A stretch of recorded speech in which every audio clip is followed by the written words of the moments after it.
going rank in Montgomery advertising. Did you just elaborate on what you were discussing earlier with the recent events and how that's impacted you? Well, I sat in church yesterday, which is probably the only calm moment in my week anymore. I watched a young woman who looks different from me be baptized. I heard a conversation about the realities around us. And the question asked, have you done enough? Or what have you done? That becomes a difficult question because I interact with people of all races, backgrounds, and colors. Yet you're reminded that the answer is likely not. So I would offer that. I lived in Dallas for 11 years. And Thursday night, started watching television, particularly those events, places that I knew well, and it becomes much different, much more personal. And then the reality of the strife, the concern is one to which I don't think any of us are inattentive. I observe we provide opportunities for a lot of people on our campuses. Sport brings people together, and your universities do as well. We need to be mindful and attentive to that reality and the opportunities associated with that reality. Commissioner, we'll go to the center. Pat, you're in the center. Yeah, Greg, Pat Julie, Hankel's son. Can you kind of explain to me the difference between and why it's different for a player not to be able to transfer in with something on his record in terms of domestic violence, but the schools themselves may accept freshmen to come in if they have an issue like that? Well, I think first, Pat, I'm always cautious to people to be careful of judging one's character on 10 seconds of video. Our working group spent a lot of time dealing with that. A couple of concerns that were consistently identified, which is what can you know, what can you learn through something, particularly in one's juvenile past. And can you access information in a consistent way? When someone enrolls in college, they're generally an adult. You expect that you'll have access to more consistent information on which to base decisions. And so we, as a group, said, let's go further on the transfer issue. They have been adults on a university campus, and that misbehavior is viewed as rising to a higher level of attention. We'll go in the middle section, Commissioner, to your right. Mike Bianchi, Orlando Sentinel. Commissioner, can you address how some schools have handled sexual assaults among their athletes? Have you addressed that with your coaches and administrators? And also, do you think colleges should do a better job of vetting the recruits that they bring on campus? Well, Mike, to the end, I think we've raised attention certainly to the transfer issue. I do look and observe that individuals act.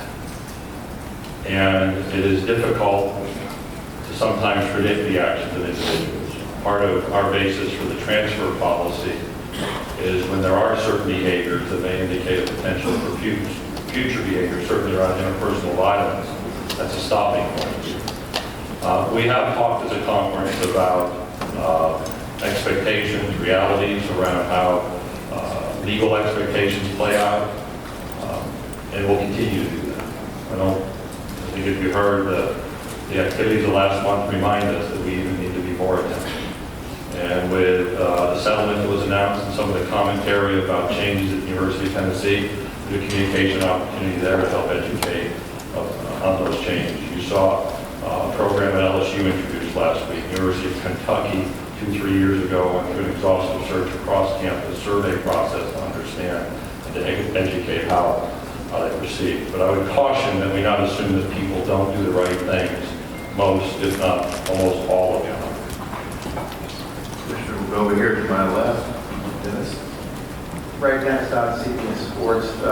Following up Mike and Pat, the Five Autonomous Conference got together to put out a statement on time demands. Would you support the Five Autonomous Conferences coming together and making some sort of conduct statement for those incoming recruits? Define serious misconduct any way you want, but those schools will not take kids that are engaged in whatever sort of conduct they define it. That's a complex question, Dennis, so let's lay that out first. I know that we will have continuing conversations around those issues. I won't predict outcomes. And we'll see if that leads to a statement first from this conference, and if we collectively should say things. I think that might be a next step. Okay, let's go stage right, in the middle. Chip Towers, Atlanta, Massachusetts. Greg. This line of question makes me wonder, do you feel like that the SEC has an image problem right now? Is this something that you guys are sitting around and actively addressing? There's some high-profile cases around, and you alluded to the two ongoing NCAA investigations. Is this something you guys are actively trying to get your arms around and fix? And if so, how? Well, the fact that there are headlines around the Southeastern Conference isn't new. The fact that we come to media days and there are maybe more extreme headlines is not new. I was reciting over time, while you observe about athletic departments Friday news dumps, there's an annual occurrence as we had in the media days for the focus. I just talked about dozens of young people achieving great things. And if we really evaluate what's at the center of some of the recent articles, we're talking about some issues that probably occurred in 2012 and 2013 that are just being adjudicated. We may be talking about one or two or three individuals and their misbehavior. I don't think that attaches properly to the entire conference. The body of work of this conference far outweighs those problems. Yet we are attentive to those realities. We understand when the issues arise, we need to even be more attentive, be that on campus or as a collective group. We have time for one final one in the center section. James Carpenter from AL.com. Commissioner, I know you have an affinity for hypotheticals, but we've seen it at the professional level when major issues arise, professional athletes protest, from the I Can't Breathe t-shirts in the NBA to the St. Louis Rams taking the field with their hands up, following Ferguson. If SEC athletes were to display a similar such protest or a similar display on an athletic playing field regarding the recent incidents, can you assess your degree of comfort if SEC athletes who have taken to social media and expressed their frustration already publicly, if they were to do that on a playing field, how you would feel about it? Now, we have young people who are leaders. They're engaged in conversation with campus leadership. So let's not go running down a road predicting particular outcomes.